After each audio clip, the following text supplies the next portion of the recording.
രാഹുൽ മാങ്കൂട്ടത്തിൽ വിഷയത്തിൽ കോൺഗ്രസ് നേതൃത്വത്തിന് പല അഭിപ്രായമാണ്. തിരഞ്ഞെടുപ്പ് ഘട്ടത്തിൽ വന്ന പരാതിക്ക് പിന്നിൽ രാഷ്ട്രീയ അജണ്ടയെന്നും ഗൂഢാലോചനയെന്നും ഒരു വിഭാഗം നേതാക്കൾ പറയുന്നു. മാത്രമല്ല UDF കൺവീനർ അടൂർ പ്രകാശിനെ പോലെയുള്ളവർ പരാതിക്കാരിക്കെതിരെ അധിക്ഷേപവും ചൊരിയുന്നുണ്ട്. തെരഞ്ഞെടുപ്പുമായി ബന്ധപ്പെട്ടുകൊണ്ട് ഒരു ഇരയെ കിട്ടിയിരിക്കുന്നു. ആ ഇരയെ മുതലാക്കിക്കൊണ്ട് മാർക്സിസ്റ്റ് പാർട്ടി മുമ്പോട്ട് പോകാൻ തീരുമാനിച്ചിട്ടുണ്ട്. ആ തീരുമാനത്തിൻ്റെ ഭാഗമെന്നുള്ള നിലയിലാണ് ഇപ്പോൾ നടക്കുന്ന ഓരോ കാര്യങ്ങളും എന്ന കാര്യത്തിൽ ഒരു സംശയം ഞങ്ങളെ സംബന്ധിച്ചിടത്തോളം ഇല്ല. പരാതിക്ക് പിന്നിൽ സംശയം ഉന്നയിക്കുകയാണ് MM ഹസനും. മുഖ്യമന്ത്രിയുടെ ഓഫീസ് എന്ന് പറയുന്ന പോലീസ് സ്റ്റേഷനല്ലല്ലോ, പരാതി സ്വീകരിക്കേണ്ടത് പോലീസ് സ്റ്റേഷനിലല്ലേ, അത് കേസെടുക്കേണ്ടത് സെഷൻസ് കോടതിയല്ലേ. അപ്പോൾ ഇത് ആസൂത്രണം ചെയ്ത് ഇപ്പോൾ അത് പ്ലാൻ ചെയ്തതാണ്. യുവതിയുടെ പരാതിയിൽ രാഹുൽ മാങ്കൂട്ടത്തിനെതിരെ ഗുരുതരമായ വകുപ്പുകൾ ചുമത്തി കേസെടുത്തിട്ടും രാഹുലിനെ ന്യായീകരിക്കുകയാണ് BK ശ്രീകണ്ഠനും. 3 മാസം ക്രൈംബ്രാഞ്ച് അന്വേഷിച്ചിട്ട് ഒരു തെളിവ് കിട്ടില്ല. അന്വേഷിക്കും, നിങ്ങളുടെ പോലീസല്ലേ. ഞാൻ ചോദിക്കുന്നത്, നിങ്ങളുടെ ആഭ്യന്തര വകുപ്പ് പൂർണ്ണ പരാജയമാണോ? നിങ്ങൾ എന്താ അവരെ വിശ്വാസമില്ലേ? എന്നോടാ ചോദിക്കണ്ടേ?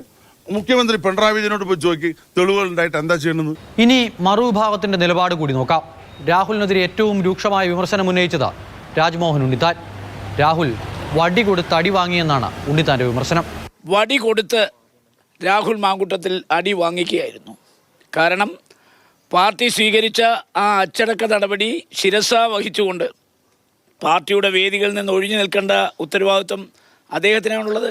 ഈ ഇര മുഖ്യമന്ത്രിയെ പോയി കാണാനും പരാതി കൊടുക്കാനും ഇടയാക്കിയത് അദ്ദേഹത്തിൻ്റെ ഒറ്റ പ്രവൃത്തി കൊണ്ടാണ്.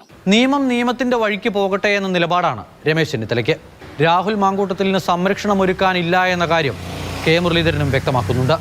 CPM-നാണ് ഇരട്ടത്താപ്പ്, ഞങ്ങൾക്ക് ഒരു ഇരട്ടത്താപ്പും ഇല്ല.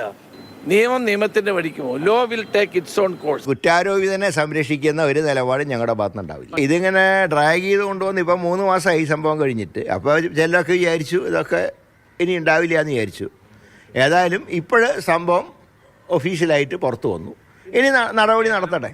ഈ വിഷയത്തിൽ ഹൈക്കമാൻഡിന് പറയാനുള്ളത് കൂടി കേൾക്കാം. നിയമവ്യവസ്ഥ അനുസരിച്ചിട്ട് പോലീസ് FIR രജിസ്റ്റർ ചെയ്തിട്ടുണ്ട്. നിയമപരമായിട്ട് മുന്നോട്ട് പോകണം. നിയമപരമായി മുന്നോട്ട് പോകുന്നത് പൂർണ്ണമായിട്ടും നമ്മളെല്ലാം സ്വാഗതം ചെയ്യുകയാണ്. തിരഞ്ഞെടുപ്പ് ഘട്ടത്തിൽ രാഹുലിനെതിരെ ഉയർന്നു വന്ന വിഷയം പാർട്ടിക്ക് തലവേദന സൃഷ്ടിക്കുന്നുണ്ടെങ്കിലും അത്യന്തം ഗൗരവമുള്ളതാണ് എങ്കിലും MLA സ്ഥാനം രാജിവെപ്പിക്കുന്നത് പോലെയുള്ള കടുത്ത നടപടിയിലേക്ക് പാർട്ടി ഉടൻ നീങ്ങാനുള്ള സാധ്യതയില്ല. എല്ലാം കോടതി തീരുമാനിക്കട്ടെ എന്നുള്ളതാകും പാർട്ടി നേതൃത്വം വ്യക്തമാക്കാൻ പോകുന്നത്. അമൽ തേനമ്പറമ്പിൽ, മാതൃഭൂമി ന്യൂസ്, തിരുവനന്തപുരം.